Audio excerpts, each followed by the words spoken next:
Abrimos este último bloque ya con la presencia del economista Lorenzo Sigol Gravina para analizar las principales noticias económicas de estos últimos días. Lorenzo, ¿qué tal? ¿Cómo andás? Bien, por suerte. Gracias por estar una vez más aquí. Gracias por la invitación.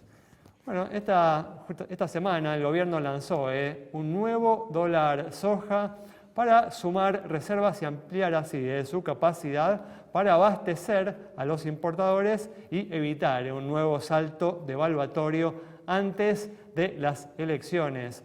Lorenzo, ¿cuáles son tus expectativas con esta medida? ¿Crees que se van a conseguir estos 2.500 millones de dólares que está esperando el gobierno? Bueno, esa cifra ha circulado, ¿no?, por los medios.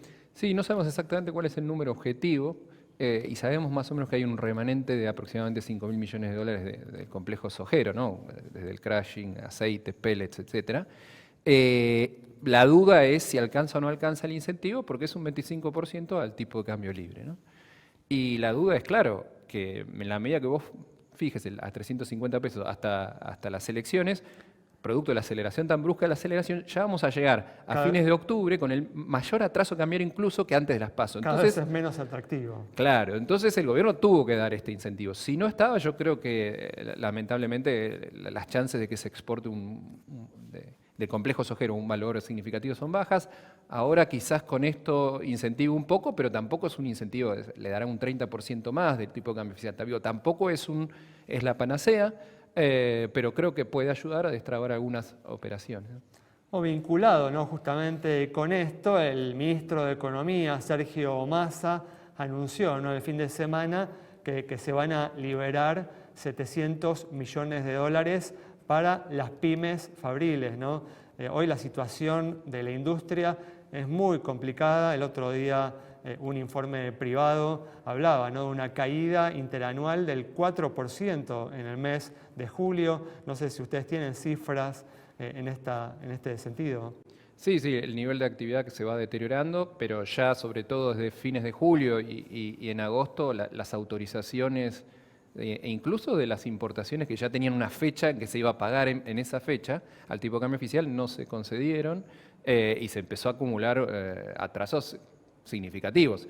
Y el problema es obviamente que si vos no podés pagar, finalmente la mercadería no llega, y si la mercadería no llega, hay stocks, pero se llega a un punto que hay varios sectores en niveles críticos. Se ha intentado con Brasil, con el Banco de Desarrollo de los BRICS, se ha intentado con los yuanes de China, paliar esta situación, que alguien aparezca de garante para que se siga acumulando deuda comercial, pero la realidad es que la soga estaba llegando al cuello y en las empresas más pequeñas sobre todo eran las que no tenían tanto stock y que eran tener que hacer paros de líneas, empezábamos a llegar a ese nivel y bueno, el gobierno quiere por lo menos a las empresas industriales con menor espalda tratar de ayudarlas y liberar un poco con estos 700 millones, que tampoco es la panacea, pero a como venía la tendencia, realmente algo en el margen ayuda.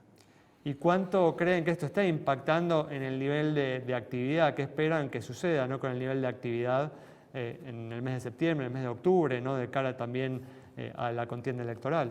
Producto de la incertidumbre, producto de la caída del salario real, porque la inflación a nosotros de agosto nos da 12,5%, con alimentos subiendo al 16%, y no hay ninguna paritaria que haya contemplado para agosto un aumento tan significativo. Vemos que hay caída por el lado de la demanda, por el lado del salario real, y por otro lado una situación muy incierta, que incluso si no hay un incentivo, por ejemplo, a exportar, los exportadores dicen, bueno, wait and see, esperemos a ver qué pasa después de las elecciones, después de octubre, etc. Entonces está todo obviamente muy trabado y nosotros vemos que lamentablemente después de la devaluación, la recesión que ya venía, instalándose, se va a profundizar, exactamente. Muy bien, hablábamos, ¿no?, justamente hace unos instantes sobre la necesidad, ¿no?, del gobierno de sumar reservas. Justamente en esa línea está, ¿no?, esta decisión de generar un incentivo adicional para el campo. ¿Crees que el gobierno va a lograr evitar un nuevo salto evaluatorio antes de la contienda electoral? Sé que es muy difícil, una pregunta difícil. Creo que sí puede llegar a mantener hasta el 22 de octubre el tipo de cambio a 350 pesos, pero como está pasando con otros precios, cuando vos lo congelás, congelás la nafta, congelás la prepaga, el problema es el día después. Sin duda. Y el día después sabemos, Si ya el Fondo Monetario, después de las PASO, para hacer los desembolsos, le pidió corregir el tipo de cambio, como te decía al principio, el tipo de cambio real va a llegar al 22 de octubre con más atraso que antes de las PASO. Y sea quien sea el próximo presidente electo, el FMI, ¿qué le va a pedir? Exactamente lo mismo. Mirá, tenés que corregir el tipo de cambio. Entonces, el problema es que este fogonazo inflacionario, esta corrección cambiaria, a fines de año puede ser incluso peor. ¿Por qué? Porque hay cada vez más precios que se congelan y cuando vos tenés mucha inflación, si vos congelás un precio rápidamente se atrasa, entonces tenés que volver a corregirlo y esto retroalimenta y probablemente a fines de noviembre y diciembre volvamos a tener inflación de 2 dígitos mensuales. Yo creo que hay una chance que en octubre, septiembre va a ser quizás un poquito menos del 12,5% que te mencionaba que estimamos para agosto y quizás octubre pueda perforar o bajar nuevamente abajo del 10. Lo que estás de alguna manera advirtiendo es que el nuevo salto evaluatorio y el nuevo salto inflacionario que se puede dar como producto de esta política después de las elecciones es un nuevo piso por ahí encima de este 11-12% mensual de que estamos hablando ahora. Sí, cuando uno ve la inflación, cuando ve un periodo más largo, bueno, el 2% mensual en el segundo mandato de Cristina, 2% la primera mitad de Macri, después ya el 4% mensual, con Alberto hubo periodos de 3-4%, después se volvió a acelerar al 6%, ahora parecía que empezaba a acelerarse al 7%, al 8%, un nuevo salto, nos ponen 2 dígitos, quizás bajemos un poquito, pero digo, vamos a terminar el año cerca del 10-12%, que es obviamente una inflación mensual muy elevada.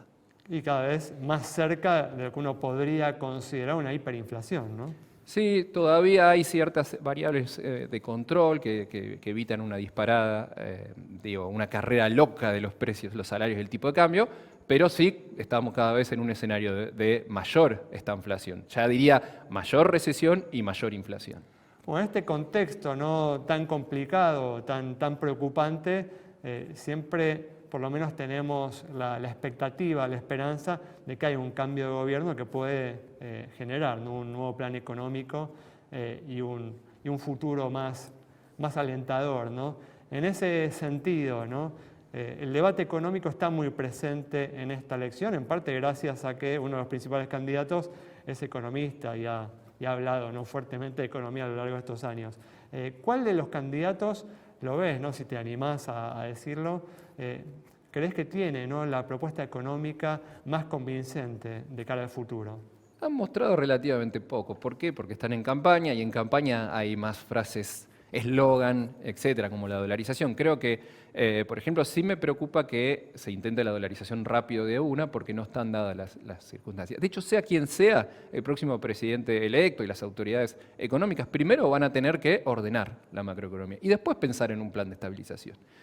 Incluso si ese plan de estabilización fuese como la convertibilidad, fuese como una dolarización, plan austral, etcétera, primero tenés que ordenar, bajar el déficit, tratar de corregir el atraso cambiario y la brecha, tratar de reducirla, distintas medidas que van a tener que estar, digamos. Después aprovechar que el año que viene, en teoría, vamos a tener 20.000 millones de dólares más recuperándonos después de un año muy duro por la sequía, de las exportaciones de la agroindustria, y con eso empezar a trabajar. Pero, insisto, sea quien sea, primero ordenar la macroeconomía, bajar el déficit, tratar de corregir el atraso cambiario, la brecha, el atraso tarifario y estos precios que también se van a congelar por 3 meses nafta, por 3 meses prepagas, etc. Lo importante es que con lo que han mostrado hasta ahora no hay uno que te convence más que el otro. No, sí me preocupa, como te decía, particularmente el tema de intentar una dolarización de una porque no hay dólares para hacerlo. Muy bien, clarísimo. Muchas gracias, Lorenzo. Un placer.